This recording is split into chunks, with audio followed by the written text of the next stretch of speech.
A serene Texas avenue became an impromptu tribunal when two frauds in combat gear attempted to apprehend a property owner, but the individual they targeted wasn't an ordinary dweller. He was the FBI operative they should have avoided at all costs. On a Saturday dawn in Plano, Texas, the sort of dawn where households trim their grass and youngsters pedaled bicycles through dead-end roads, Reginald Carter emerged from his double-level stone residence with only the chore of dragging garbage to the roadside on his agenda. He barely covered 10 paces before spotting 3 silhouettes positioned at his driveway's boundary. 2 males in ebony assault-type jackets, emblems proclaiming community patrol embroidered on their fronts, and positioned amid them was Linda Whitfield, the head of the property owners group. She lacked a grin. Neither did they. Reginald halted, clutching the refuse sack in one fist, and assessed the group.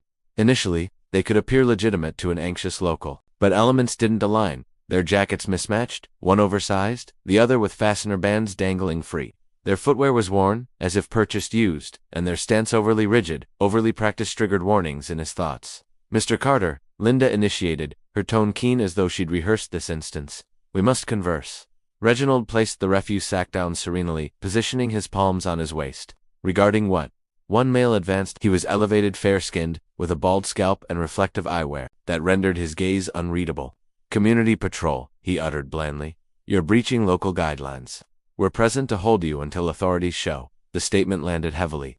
"Hold me," Reginald echoed, his inflection deep, nearly entertained. Linda folded her limbs firmly. "You've disregarded multiple alerts, and this has escalated excessively. We can't permit an individual eroding our local standards. These males are here to guarantee you adhere." Reginald lifted a brow, glancing from Linda to the duo of supposed enforcers. "And what precisely are the accusations?" The second male briefer, wide-framed with an unkempt facial hair, extracted a creased document from his jacket. "Asset infractions, defiance of HOA directives, unapproved alterations to your entry path, noisy assemblies, the catalog continues." Reginald nearly chuckled. "So you believe that grants you permission to step onto my land, and what term did you employ? Hold me." The elevated male's mandible clenched. "Correct? You can accompany us calmly, or we'll complicate matters for you." For an instant, the atmosphere stilled. The locale appeared to halt, as if existence itself was eavesdropping. From several residences away, Reginald noticed a drape twitch. Someone observed, then another. He recognized the trend. Gazes behind shades, devices in grasp. Reginald advanced gradually, his tone serene but sharpened with resolve. "Allow me to clarify something for you. No entity called Community Patrol exists. You're not authorities. You possess no jurisdiction here, and you're invading." Linda's face reddened. "Don't lecture me on jurisdiction, Reginald. You believe you're exempt from regulations due to your identity. We've received grievances, genuine grievances, and I won't stand idle while this locale deteriorates." The facial-haired male fidgeted uneasily, but the elevated one remained inflexible, his palm lingering just over his waist as if implying he was equipped. Reginald angled his head, his stare acute. He'd encountered types like this previously. Pretenders who assumed a jacket and grim expression rendered them invincible, but he also grasped what they ignored, that he wasn't merely a property holder. He was a skilled federal investigator who had devoted years to unraveling illicit syndicates and questioning individuals far more perilous than these duo of charlatans. But rather than disclosing anything, he merely grinned. "You've selected the incorrect entry today." Linda advanced nearer, her tone elevating. "Don't challenge me, Reginald. These males can restrain you until authorities arrive, and when they do, you'll be the one responding to inquiries." That was when Reginald ultimately released the refuse sack to the earth. The sack tore marginally, a beverage container rattling over the pavement, the metallic noise resounding along the avenue. It wasn't the noise of capitulation. It was the noise of a male anchoring his stance, readying for a clash that wouldn't conclude as Linda anticipated. Locals pressed nearer to their pains. An adolescent lad opposite elevated his device, activating capture. The instant exceeded a property holder and an HOA leader. It was poised to turn into a local display. But as strained as circumstances already appeared, the genuine trial of restraint was yet forthcoming. The hush amid them didn't endure long. The elevated male took a daring stride ahead, footwear grinding against the pavement as if aiming to assert dominion on Reginald's entry. His reflective eyewear mirrored the serene look on Reginald's visage, but inwardly the charlatan was eager to validate himself. "Sir, don't complicate this," the male uttered, his tone stiff. "You're being defiant. That grants us permission to intensify." Reginald's mouth curved into something akin to a sneer. "Intensify? You're positioned on my land without insignia, no lawful jurisdiction, and no notion how profoundly troubled you already are. You've got 30 seconds to retreat. Before you lament this ploy." Linda jerked her head toward him, her tone laced with annoyance. "You believe warnings will improve this? You've overlooked correspondence, cautions, and penalties. The HOA is present to maintain this locale secure and decent. Individuals like you. She halted herself midway, her lips compressing as if she'd nearly uttered excessively. Reginald detected it immediately, his gaze constricting. Individuals like me, huh? Cautious how you complete that idea, Linda, the facial-haired male intervened, attempting to reclaim dominance. Look, this doesn't require escalating. Just accompany us. We'll await the enforcers. Resolve this, and perhaps they'll be lenient on you. Enforcers, Reginald queried blandly. You mean the genuine police, or the counterfeit emblems you duo likely acquired digitally? The elevated male rigidified, but his associate glanced at Linda with disquiet. She pressed ahead, resolved to preserve the facade. These mails are sanctioned by the HOA committee to guarantee adherence. We don't need to respond to you, Reginald chuckled softly, shaking his head. Linda, heed yourself. You imported 2 adult males and discount tactical equipment to my entry. You truly believe that's how justice operates? By now, the spectators surrounding them were expanding. Drapes shifted in almost every residence on the avenue, and additional devices emerged in panes. Someone had even ventured onto their veranda, capturing overtly. Reginald's tone dropped deep, intended for the charlatans but audible sufficiently for the locals observing. You desire to grasp what genuine jurisdiction resembles. It's not 2 males portraying warriors. It's preparation, it's statute, it's responsibility, and I assure you, the authentic cops will be highly curious about this minor act. The facial-haired male's throat bobbed, his assurance eroding, but the elevated one intensified, advancing nearer, until he was centimeters from Reginald. I'm not portraying, you're infringing, and if you oppose, we'll confine you. Don't challenge me. Reginald didn't recoil. Instead, he inclined marginally, his tone serene but slicing. Son, I've managed syndicate executors who are less imprudent than you. Do yourself a service and retreat before this evolves into something you can't escape. For the initial time, uncertainty flickered across the male's visage, his audacity fracturing beneath the burden of Reginald's poise. Linda, declining to forfeit territory, yelled out, Why should the remainder of us abide by the regulations while you do whatever you desire? We possess a framework, Reginald. We possess structure, and if you won't honor it, then perhaps you don't fit here at all. Reginald's gaze locked on her.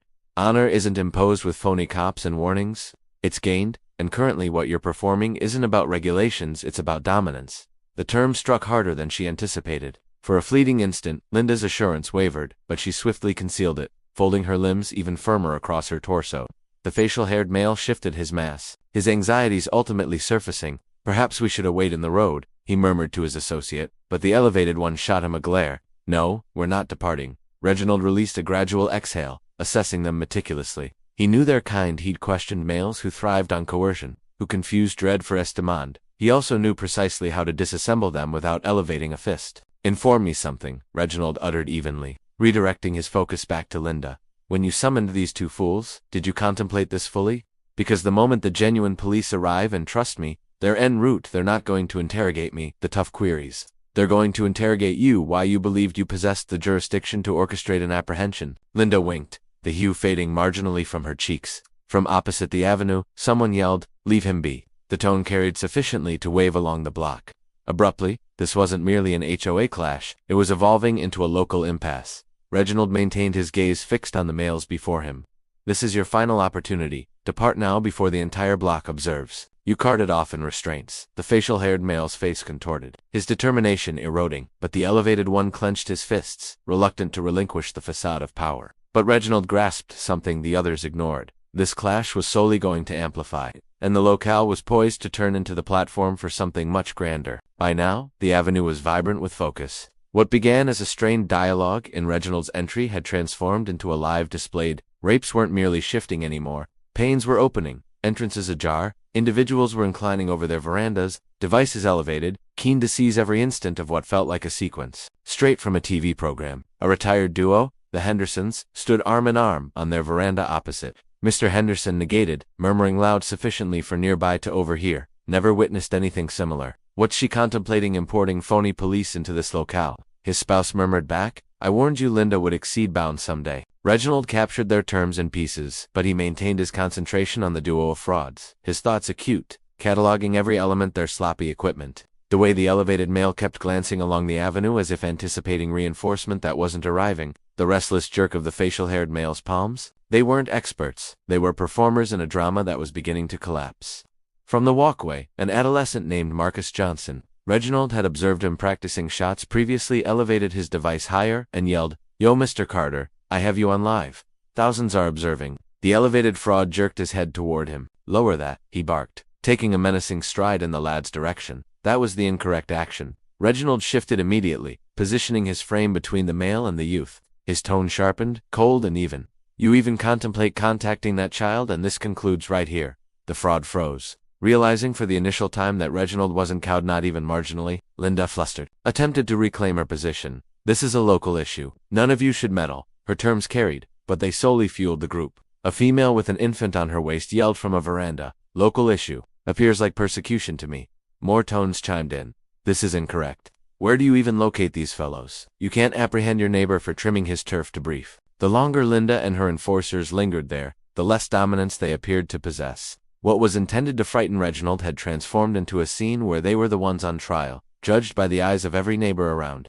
Reginald let the hush linger for an instant before he uttered again. Linda, do you hear them? This isn't structure. This is turmoil, and you generated it. Her mandible clenched, but her tone trembled marginally. You're distorting this, Reginald. You've always been an issue, always flexing the regulations, disregarding the norms we labored so hard to establish. He angled his head, assessing her. No, Linda, the genuine issue is that you confuse dominance with guidance. They're not identical. That line carried through the block like a verdict. Neighbors shifted, murmuring, assenting to one another. Devices kept capturing, lenses seizing every flicker of strain. The facial-haired frog wiped moisture from his brow. He was unraveling. Look, Guy, he murmured under his breath. Perhaps we should just depart. This isn't worth it. But his associate hissed. Now we complete this. The elevated male aligned his shoulders, attempting to appear larger than he was. Final warning. You either accompany us calmly, or we'll employ force. Reginald nearly chuckled at the absurdity.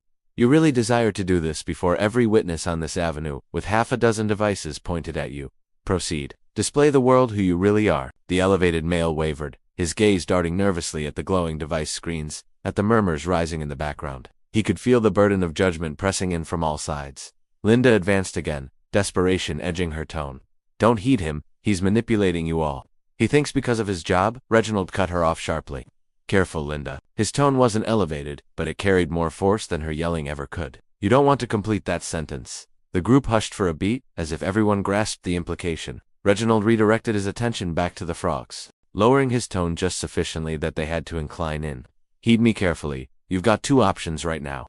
You depart quietly, and pray the police don't charge you with impersonation, or you keep pretending you have power. And this avenue watches you get disassembled in real time. The facial-haired male swallowed hard, gaze flicking to Linda. She gave a tiny negation, clinging to the illusion that she still had dominance, but dominance was slipping through her fingers like water. Across the avenue, Marcus shouted, "They're finished. Mr. Carter, we all see it." His terms fueled the group further, voices rising in agreement. Reginald remained perfectly immobile, letting the locale itself become his ally. He didn't need to flex or threaten the truth, was already exposing them, one camera angle at a time. But as the pressure mounted and the block turned into a stage, the frauds made a choice that would push the impasse into dangerous territory. The air was thick with tension, charged by the collective judgment of the neighborhood. Reginald stood steady in his driveway, a pillar of calm, while the two men in vests fidgeted under the weight of 100 unseen eyes. For a brief second, it seemed they might fold. The bearded man's posture screamed retreat, his feet shifting toward the street, but the taller one, the one with the shaved head and mirrored shades, wasn't ready to back down. He suddenly reached into his vest and pulled out a pair of metal handcuffs. They clanked together loudly, the sound slicing through the chatter of the watching neighbors. The crowd gasped, as if they'd all felt the cold bite of those cuffs themselves. "You're under neighborhood arrest," he said, his voice cracking just slightly, betraying the bravado he was trying to maintain.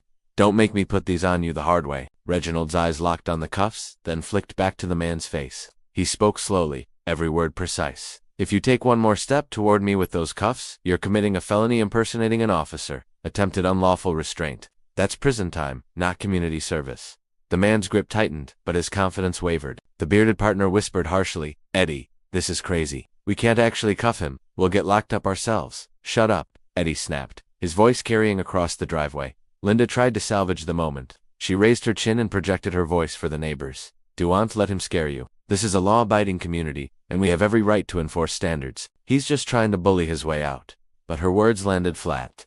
The neighbors weren't convinced anymore. Murmurs of disapproval rippled across the street. Someone shouted, "You don't have the right, Linda?"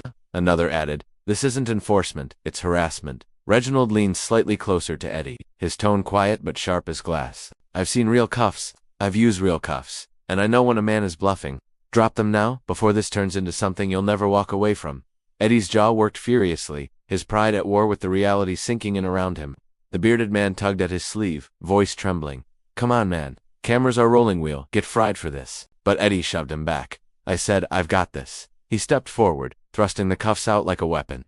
The crowd audibly recoiled, and someone screamed, call the cops. Dozens of phones tilted, capturing every angle of the standoff. Reginald didn't move backward. He didn't flinch. Instead, he squared his shoulders and said in a low, steady voice, you're one heartbeat away from destroying your life. Think hard before you take that step.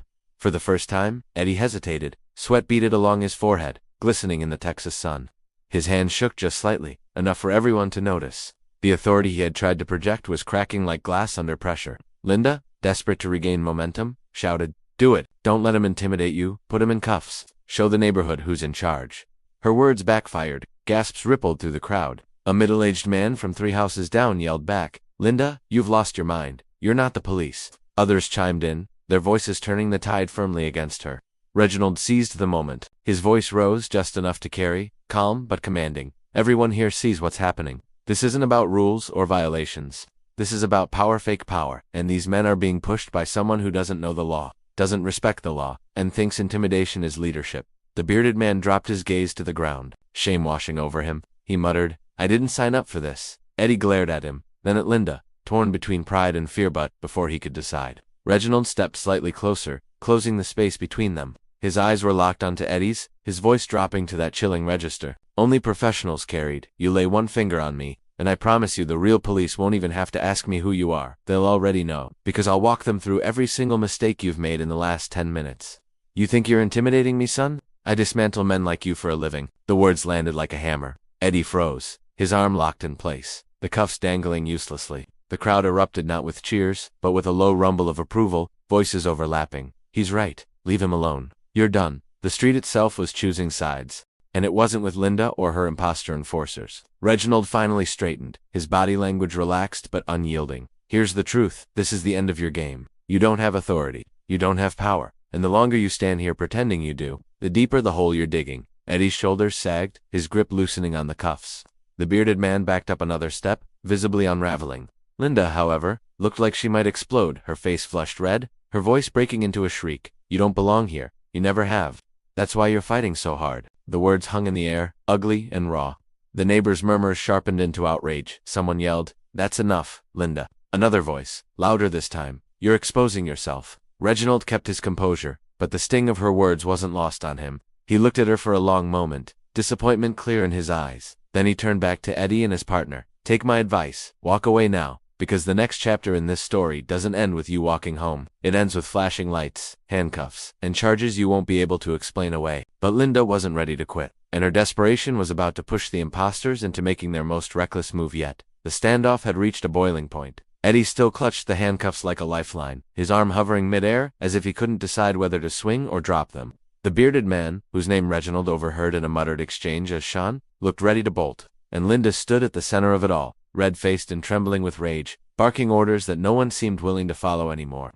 Reginald took a breath, letting the silence stretch just long enough to make everyone uncomfortable. Then he spoke in a voice that was neither loud nor threatening, but carried the weight of authority. Eddie, Sean, let me ask you something simple. Do you even know what happens to a man who impersonates a federal officer? Forget state charges. Forget HOA bylaws. I'm talking about federal law. Do you know the minimum sentence?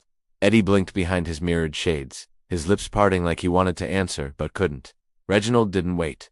3 years, that's minimum, and that's if you're lucky. If you escalate, if you touch me, we're talking more assault, false imprisonment, conspiracy. Do the math. Sean's eyes widened, the fight draining out of him with every word. Linda, he's not joking, he whispered harshly, but everyone nearby still heard it. Linda snapped back. Don't listen to him. He's bluffing. He wants you scared so you back down. Reginald shifted his gaze to her, calm but cutting. You've already lost. Linda, the crowd knows it. Your neighbors know it, and deep down, you know it too. The crowd murmured in agreement. A woman holding her toddler muttered, He's right, this is insane. Eddie's hand finally dropped, the cuffs hanging at his side like dead weight. But Reginald wasn't finished. He stepped forward, closing the distance, and his tone changed, calm, conversational, but laced with that sharp precision of a man who had stared down cartel lieutenants without breaking a sweat. You know what separates real authority from fake authority? Reginald asked, his eyes moving from Eddie to Sean to Linda. It's accountability. Real officers answer to the law. Fake ones answer to their pride. And pride will get you killed or locked up. The line hit Eddie like a strike. He shifted uncomfortably, sweat dripping down his temple. Reginald continued, his voice carrying for the neighbors who were still filming. This community deserves better than fear tactics. They deserve honesty. They deserve leaders who solve problems with respect, not intimidation. Linda let out a bitter laugh, shaking her head. Respect. Don't lecture me about respect. Do you know how many hours I've poured into this neighborhood? Do you know how many complaints I've had to field? People want order. Reginald, they want someone to stand up and keep things proper. Order doesn't come from force. Reginald replied evenly. It comes from trust, and trust is gone the second you drag in imposters with fake vests and threaten your neighbors. Eddie swallowed hard, his voice barely above a whisper. Maybe he's right, Linda, maybe we should just go. No, Linda snapped, spinning toward him. If we walk away now, we lose everything. Everyone here sees this. They'll think I can't handle my job. Do you want that? Sean finally spoke louder, his patience gone. You think this is about your reputation? I'm not going to jail for you. Linda, I didn't sign up for this mess. He ripped the Velcro patch off his vest and tossed it onto the pavement. The cheap fabric fluttered against the driveway like a confession. Gasps rippled through the neighborhood. Phones zoomed in, the illusion breaking apart piece by piece. Reginald's gaze returned to Eddie. That's one down. What about you?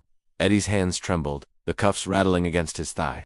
For the first time, his bravado cracked enough for Reginald to see the scared man behind the mirrored shades. Think carefully, Reginald pressed, his voice low, almost intimate now. Linda won't be there when the police start asking questions. She won't sit beside you in the courtroom. She won't do your time, she'll save herself. And you'll be the one wearing real cuffs. The crowd was silent, hanging on every word. Eddie finally let the handcuffs slip from his hand. They clattered against the pavement, the sound ringing louder than Linda's protests. No, Linda shouted, stomping her foot like a child denied candy. Pick them up. Don't let him win. But Eddie didn't move. He backed away a single step, his chest heaving with the weight of regret. Reginald took that moment to drive the final nail in. He straightened, looking directly at Linda. Leadership isn't about winning. Linda, it's about responsibility, and you've failed yours. The neighbors erupted not with applause, but with a rising tide of voices. He's right. She's gone too far.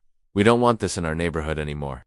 Linda looked around, her face pale now, realizing the power she thought she had was slipping through her fingers faster than she could grasp. Reginald bent down, picked up the cuffs Eddie had dropped, and held them up for the crowd to see. This is what happens when you confuse control with justice. When you mistake fear for respect. But this isn't justice. It's fraud. The cuffs gleamed in the sun, as if to punctuate his words. But before the neighborhood could fully absorb what had just happened, Eddie made a reckless choice that threatened to turn words into violence. The tension should have broken when the cuffs hit the ground, but Eddie wasn't finished. His pride wouldn't let him walk away. With sweat dripping down his temple and his chest rising sharply, he lunged forward, shoving past Sean and closing the gap between himself and Reginald. The crowd gasped in unison. Phones tilted, capturing every angle. Someone shouted, "Don't touch him," but Eddie either didn't hear or didn't care. He reached for Reginald's wrist, intent on forcing the cuffs back into play. That was his final mistake in one fluid motion. Reginald's training kicked in. He sidestepped, seized Eddie's arm, and twisted it behind his back with surgical precision. The cuffs Eddie had dropped moments earlier were now in Reginald's hands, snapping shut around Eddie's own wrists. Before the man could even process what had happened, Eddie cried out, more from shock than pain, and stumbled to his knees. The entire exchange had taken less than 3 seconds, and the crowd roared with disbelief. Someone yelled, "Did you see that?" Another voice echoed. He didn't even fight back, he just moved. Reginald didn't gloat. He simply held Eddie in place with minimal force, his voice calm, professional, as though he were conducting business. "You're done, don't resist. It'll only make it worse." Linda's face twisted in horror. "What are you doing? You can't arrest him." Reginald's eyes snapped to her, sharp and cold. "You're right, I can't, but I can detain him for impersonating an officer until real law enforcement arrives. And considering he just attempted to assault me on my own property, the charges keep stacking." The neighbors erupted against some clapped. Others shouted in outrage at Linda, "You set this up. You pushed him too far. This is on you." Linda, Sean, who had already stripped off his vest, took several steps back, his hands raised. "I'm out, time done. I didn't sign up for this." His voice cracked with genuine fear. "Lady, you never told us he was law enforcement." Reginald's voice cut through, calm and steady. "That's because she didn't know." Linda blinked, momentarily disarmed. "What are you talking about?" Reginald straightened, keeping Eddie restrained with one hand. His other hand reached into his back pocket, pulling out a worn leather wallet. He flipped it open with practiced ease, holding it high enough for everyone, including the dozens of cameras pointed at him, to see the gold badge glinting in the sunlight. "I'm Special Agent Reginald Carter," he announced. "Federal Bureau of Investigation." The street went silent. The only sounds were the rustle of leaves in the breeze and Eddie's ragged breathing as he knelt, cuffed on the driveway. The neighbors stared, their shock tangible. Mrs. Henderson across the street clutched her husband's arm and whispered, I knew he carried himself different. Marcus, the teenager still filming, shouted, "No way FBI, he's FBI." The phones caught every second. The badge, the authority in his voice, the look on Linda's face as the truth sank in. Reginald's eyes never left her. "You came onto my property with imposters. Linda, you endangered your own neighbors, thinking intimidation would give you control, but you didn't do your homework. You had no idea who you were dealing with." Her lips quivered, but she tried to recover. This is abuse of power. You can't just—" He cut her off, his voice like steel. "Abuse of power. That esrich coming from the woman who staged a fake arrest over an HOA dispute. What I am doing is lawful. What you did is criminal." The neighbors murmured again, this time with an edge of disgust. Every word Linda tried to speak only buried her deeper in shame. Reginald adjusted his grip on Eddie and addressed the crowd. "Let's be clear. This isn't about lawn, height, or driveways. It's about people pretending to have authority they don't. People who think fear is leadership. That ends today." Eddie groaned, his pride shattered, while Sean stood frozen on the edge of the driveway, looking like he wanted to melt into the ground. Linda finally shouted, desperation boiling over, "You're making a spectacle of this. You're humiliating me." Reginald's expression softened, though his tone didn't. "No, Linda, you did that yourself. You let pride blind you. You put this entire neighborhood at risk because you couldn't stand the thought of losing control." Phones kept rolling. The evidence was undeniable. I was breathing heavily now, sweat soaking through his shirt, while Sean looked like he might run at any moment. Reginald's badge glinted again in the sunlight, a reminder that the game had shifted completely. "Here's the part you need to understand," he said, his voice low but carrying. "Real power doesn't come from fear, it comes from service, from protecting people, not intimidating the man when you fake authority. When you cross that line, there's always a reckoning." Linda shook her head violently, her denial collapsing into a desperate plea. "This isn't how it's supposed to go. You weren't supposed to fight back." Reginald met her eyes one final time, and his words landed like a hammer. "That's because you never expected to meet someone who knows what real authority looks like." The neighborhood was silent again, stunned by the revelation. Cameras zoomed tighter. What had started as a petty HOA stunt was now national news material. But the situation wasn't over yet, because real police sirens were already echoing down the block, and the truth was about to become official. The sound of sirens rolled down the block, sharp and undeniable, breaking through the hot Texas air like a warning bell. Red and blue lights flickered in the distance, growing brighter with each second. The neighbors stirred, shifting from their porches and sidewalks, their phones tilting to capture the moment that would decide how this standoff ended. Eddie knelt on the driveway, hands cuffed behind him, his bravado completely gone. Sean had retreated to the curb, head in his hands, muttering curses to himself. And Linda, her face pale, her voice shaky, was trying to hold on to whatever control she thought she still had. You can't do this," she stammered. "The police will side with me, they know me. I'm the president of this HOA." Reginald adjusted his stance, keeping Eddie restrained with ease. His voice was steady, matter of fact. "Linda, the only thing they'll know is that you called in imposters to intimidate a homeowner, and they'll know because your whole neighborhood watched you do it." He tilted his chin toward the crowd. "Every single phone out here is evidence." Linda glanced around wildly. It was true. Neighbors on all sides had their cameras up. Some whispered into phones, likely live streaming, others simply recorded, capturing every word, every flicker of panic on her face. The Hendersons, still on their porch, shook their heads in disbelief. "She's finished," Mr. Henderson muttered. His wife nodded. "It's all on tape." Reginald leaned slightly toward Eddie, who was trembling. "Stay still when the officers arrive. I'll turn you over. Don't make this harder on yourself." Eddie didn't argue. His fight was gone, replaced by the dread of what was waiting for him once the flashing lights reached the driveway. The crowd buzzed louder as the patrol cars finally pulled up, two of them, tires crunching against the asphalt as they parked diagonally across the street. Doors opened, and uniformed officers stepped out, hands near their belts, eyes scanning the scene with suspicion. "Hands where we can see them," one officer barked. Reginald immediately raised his free hand, still holding Eddie securely with the other. His voice was calm and clear. "Officers, I'm Special Agent Reginald Carter. FBI badge is in my pocket, identification ready. The man in my custody attempted to impersonate law enforcement and assaulted me on my property." The officers hesitated, their eyes darting from the badge, glinting in Reginald's wallet, to the neighborhood full of witnesses. One officer, a broad man with dark hair, stepped closer, his hand out. "Let me see your credentials, sir." Reginald nodded slowly, reaching into his pocket and producing his ID. The officer studied it carefully, then looked back at Reginald. Something in his face shifted. Respect mixed with relief. "All right," the officer said firmly. "You're good. We'll take him from here."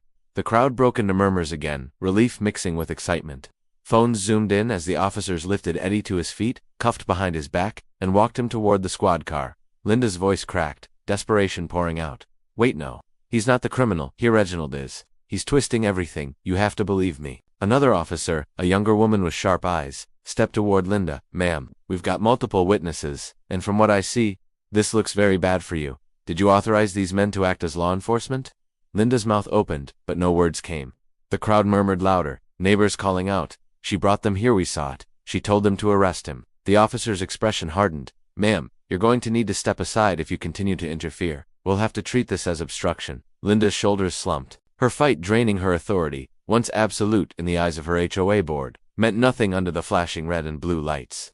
Reginald kept his composure, standing tall as Eddie was loaded into the back of a squad car. Sean stood off to the side, hands raised nervously, muttering, "I didn't touch anybody, I swear. I'm done, I just want to go home." One officer approached him. "We'll need your statement. Don't move." The crowd was no longer silent. Neighbors whispered, cheered softly, or simply stared, unable to believe the spectacle that had played out in their quiet community. Children clung to their parents, eyes wide, taking in the lesson that authority could be faked and exposed.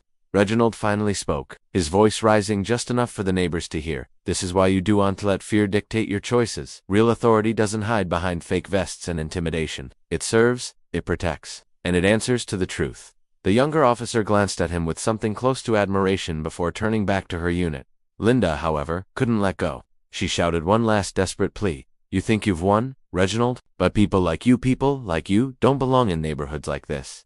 Gasps erupted from the crowd. Some voices shouted back immediately, "That's enough, we all heard you. Linda, you've lost every ounce of respect." Reginald didn't react with anger, he simply looked at her with quiet disappointment. "You just told everyone exactly who you are, and that'll stay with you longer than anything I could ever say." Phones captured her collapse, her neighbors turning away from her, shaking their heads, muttering under their breath. Linda, the once proud president of the HOA, now stood exposed, isolated, her authority shattered. But as Eddie sat in the back of the squad car and Sean prepared to give his statement, the fallout of Linda's actions was only beginning, and the neighborhood was about to reckon with the damage she had caused. By the time both patrol cars were parked and Eddie was sitting cuffed in the back of one, the neighborhood had transformed into something close to a courtroom. Neighbors clustered at the ends of their driveways, whispering, pointing, filming, their voices a mix of disbelief and satisfaction. The hum of squad radios crackled through the air, blending with the steady wail of a siren still winding down. Officer Ramirez, the broad-shouldered man who had taken Reginald's ID earlier, stood at the center of the scene, speaking in a low voice with his partner, Officer Green. Every so often, their eyes flicked toward Linda, who was pacing like a caged animal, muttering under her breath and shaking her head. Reginald stood calm and upright near his front steps, hands clasped loosely behind his back. He hadn't moved since Eddie had been loaded into the squad car, and he didn't need to. His stillness radiated more authority than Linda's frantic pacing ever could. Finally, Officer Ramirez walked over to him. "Agent Carter, appreciate your cooperation. We've confirmed your credentials with dispatch. From the looks of it, you handled this situation by the book." Reginald gave a slight nod. "My goal was to keep it from escalating further. He came at me with cuffs. I had no choice but to detain him until you arrived." Ramirez sighed. "Well, the good news is we've got everything on tape, between your neighbors' recordings and our body cams. It's a pretty airtight case. Impersonation, unlawful restraint, trespassing, conspiracy. We'll let the DA sort the charges." Reginald glanced at Linda, who froze under his gaze. "Don't forget instigation," he said evenly. Ramirez followed his look. "Yeah, we're not ignoring her role." He raised his voice toward the younger Officer Green. "Bring her over here." The crowd murmured again, buzzing with anticipation. Officer Green approached Linda. "Ma'am, we need to speak with you." Linda lifted her chin, trying to mask her fear with indignation. "This is a misunderstanding. I was only trying to maintain community standards. That's my job. I didn't commit a crime." Green's tone stayed neutral but firm. "Ma'am, your job doesn't involve authorizing private citizens to impersonate law enforcement. We'll need you to come with us and provide a statement downtown." Gasps rippled across the neighborhood. Someone whispered, "They're taking her in." Another muttered, "About time." Linda's composure cracked. "You can't arrest me, I'm the HOA president?" Reginald's voice cut through her outburst. Calm but devastating. "That title doesn't place you above the law. If anything, it means you should have known better." Phones zoomed in, capturing her face as the truth sank in. Green placed a hand gently on her arm, guiding her toward the squad car. She resisted at first, pulling back, but the officer's grip tightened just enough to show she didn't have a choice. The neighbors muttered against some recording, others whispering as Linda was escorted past them, her authority stripped away in real time. Sean, still lingering at the curb, spoke up nervously. "Am I going to jail too?" Ramirez turned to him. "We'll need a full statement from you depending on your role. That'll determine whether charges stick. Best thing you can do is cooperate." Sean nodded quickly, wiping sweat from his forehead. I'll tell you everything." "I didn't want this to go this far." Ramirez gave him a curt nod before signaling another officer to escort him aside. Reginald exhaled slowly, finally letting some of the tension leave his shoulders. The neighbors' voices swirled around him, a mix of admiration, relief, and quiet awe. Few clapped softly. One man called out, "You handled that better than anyone else could have." He didn't respond to the applause. He simply looked at the officers and asked, "What happens next?" Ramirez answered, "We'll book Eddie and Linda, get their statements, and file charges. Sean's involvement will depend on what he admits after that. It's up to the courts. You'll likely be asked to testify."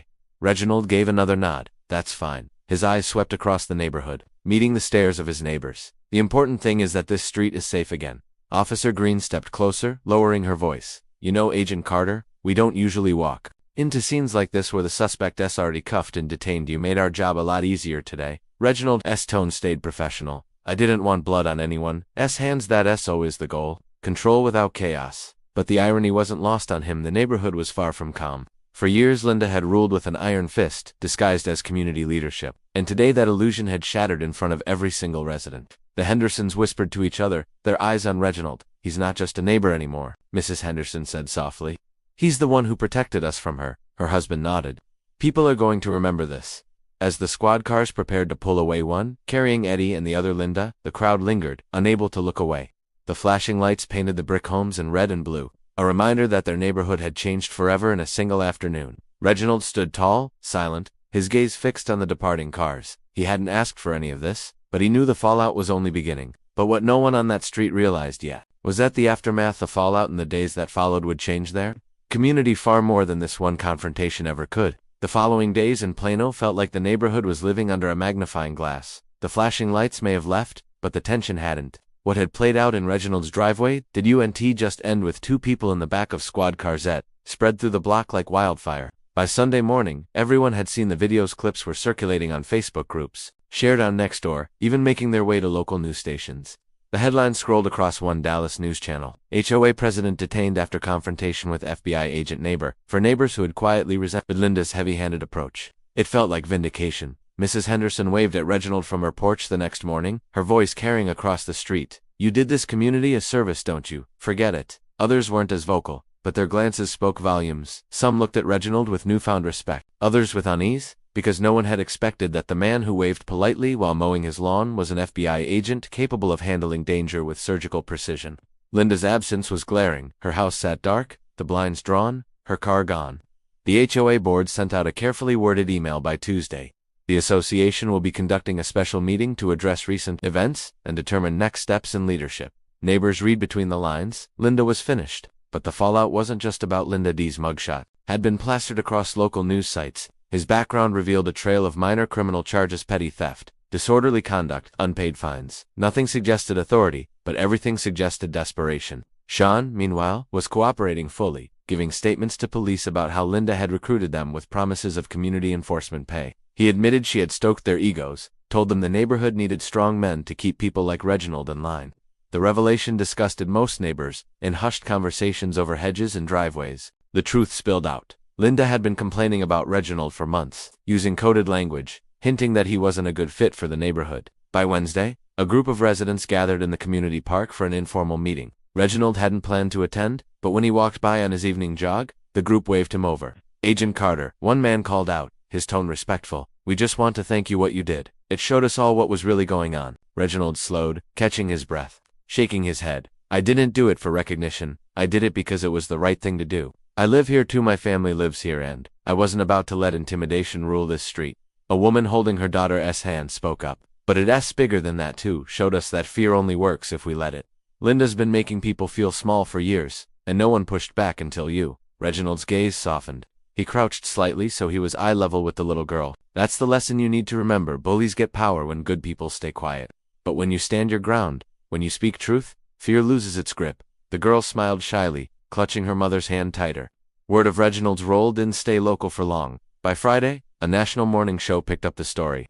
The clip of him calmly showing his badge while holding Eddie restrained played on a loop, the anchor describing it as a moment where truth cut through false authority. But Reginald never leaned into the fame. When a reporter stopped by his house for a comment, he politely declined. "This isn't about me," he said. "It's about accountability. That's the story." Behind the cameras, however, he couldn't help but reflect on what it meant. For years, his work at the Bureau had been about dismantling networks far larger and more dangerous than one overzealous HOA president. Yet here, on his own street, he'd faced something just as corrosive: misused power, dressed up as leadership. At the next HOA meeting, the board voted unanimously to remove Linda from her position. Her chair sat empty, symbolic of how far she had fallen. A new president was chosen, someone quieter, humbler, someone who promised transparency and collaboration. Still, the wound lingered. The neighborhood wasn't going to forget the day its leader had tried to weaponize fake authority against one of their own. Parents talked about it with their kids. Teachers at the local elementary school even used it as an example in class discussions about honesty and responsibility. For Reginald, the fallout was less about Linda's downfall and more about the conversations it sparked. Neighbors who had barely spoken to one another were suddenly talking about what community meant, what leadership should look like, and why accountability mattered. One evening, as he stood watering his front lawn, Marquez, the teenager who had live-streamed the whole incident, approached him. "Mr. Carter," he said, almost shyly, "that video's at 1 million views now. People keep saying you're a hero." Reginald smiled faintly. "I'm not a hero, Marquez. I'm just a man who refused to be bullied." Marquez tilted his head, thoughtful. "Yeah, but you showed us all how to do it." Reginald looked down the street, where kids were riding bikes again, and neighbors were chatting on porches. The block wasn't perfect, but it felt lighter now, freer somehow. "Maybe that's the real win," he said quietly. But even as peace returned to the street, Reginald knew there was still one more lesson to share: the kind of truth that could outlast any HOA rule or neighborhood feud. Saturday morning came again, 1 week after the confrontation that shook the neighborhood. The air was calmer, the lawns freshly cut, kids racing their bikes without parents, peering nervously through blinds. Yet the echoes of that day still lingered. Every time someone passed Reginald's driveway, they glanced at it like it was a landmark, the place where truth stood taller than intimidation. Reginald himself kept his routine simple. He walked out with his morning coffee, leaned against the railing of his porch, and watched the block stir awake. He hadn't sought out attention, but the neighborhood gave it to him anyway. Neighbor waved as she loaded groceries into her car. A man mowing his lawn raised a hand in thanks. Even people who had never spoken to him before now offered nods of acknowledgement. But Reginald didn't bask in it. He wasn't wired that way. What sat on his mind wasn't pride, was the lesson he wanted his community to carry forward. That afternoon, the HOA board called a special neighborhood gathering in the community park. Word spread quickly, and nearly every household sent someone. Families sat on folding chairs. Children ran in the grass, and a sense of anticipation filled the air. When Reginald arrived, conversations hushed. He wasn't there as an official speaker, just as a neighbor, but the board chair. A quiet man named Harold Jennings, who had just been voted interim president, asked him to address the group. Reginald hesitated at first, then stepped forward. He didn't raise his voice much, but the crowd leaned in, hanging on his words. "Last week," he began, "we all saw what happens when authority is faked, when power is used to intimidate instead of protect. And the truth is, it could have gone very differently. Someone could have been hurt. Kids were watching. Phones were recording. Lives could have been ruined, far worse than they already were." He paused, scanning the faces, some solemn, some curious, some ashamed. "What I want you to take away from that moment isn't about me. It isn't about the FBI, it's about the kind of neighborhood we want to live in. Do we want fear to govern our streets, or do we want respect and accountability?" Murmurs of agreement rippled through the crowd. Reginald continued, "Leadership isn't about control, it's about service. And service means putting people first even when it's inconvenient, even when you don't get credit. That's the difference between authority and arrogance." A hand shot up from the back. It was Mrs. Henderson, her voice strong despite her age. "Agent Carter, what should we do the next time someone tries something like this?" Reginald didn't hesitate. "Stand together, speak up. Don't let fear isolate you." The reason those imposters had any chance at all was because they thought the neighborhood would stay silent. Silence is what bullies feed on. But when you speak truth, when you shine light on lies, the game ends. The crowd clapped softly, then louder as the message settled in. Parents nodded, whispering to their kids. The teenagers, including Marcus, filmed from the back, capturing every word for a new live stream. Reginald looked down at Marcus. "You keep posting those videos, young man, but make sure they're not just about drama. Use your platform to spread truth, to show people what accountability looks like." Marcus grinned. "Yes, sir, that's the plan." As the gathering ended, people lingered, talking with one another more than they had in years. Strangers introduced themselves, shaking hands, asking about families. The tension that once defined their street seemed to dissolve into something else: connection. Later that evening, Reginald returned home. The sun was setting, casting a golden light across the quiet block. He stood for a moment at the end of his driveway, the same spot where everything had gone down just days earlier. The memory of Eddie's cuffs, Linda's shouts, and the flashing red and blue lights was still vivid, but now that space symbolized something else, a turning point. He thought back to his years in the bureau, the endless briefings about criminal networks, the dangerous missions, the times he had stared into the eyes of men who lived on fear and power, and it struck him that sometimes the battles that mattered most weren't fought in foreign cities or dark alleys, they were fought right at home, on the streets where children played and families built their lives. He whispered quietly to himself, almost as a prayer. The truth always comes to light. The sound of children laughing down the block pulled him back. He smiled faintly, picked up the empty trash can by the curb, and walked it back to his garage, because life was moving forward, and that was the point. For those who had watched the standoff unfold, the moral was clear. Real power comes not from titles, intimidation, or fear, but from honesty, accountability, and the courage to stand firm when it matters most. If you're watching this story right now, ask yourself in your own community, in your own life, are you building with fear or with respect? Are you staying silent, or are you speaking truth when it's hardest? That's the choice each of us faces, whether we wear a badge or not. So if this story resonated with you, if it made you think about leadership, community, and the meaning of true authority, make sure to subscribe, because stories like this remind us all, sometimes the fight for justice happens right where we live.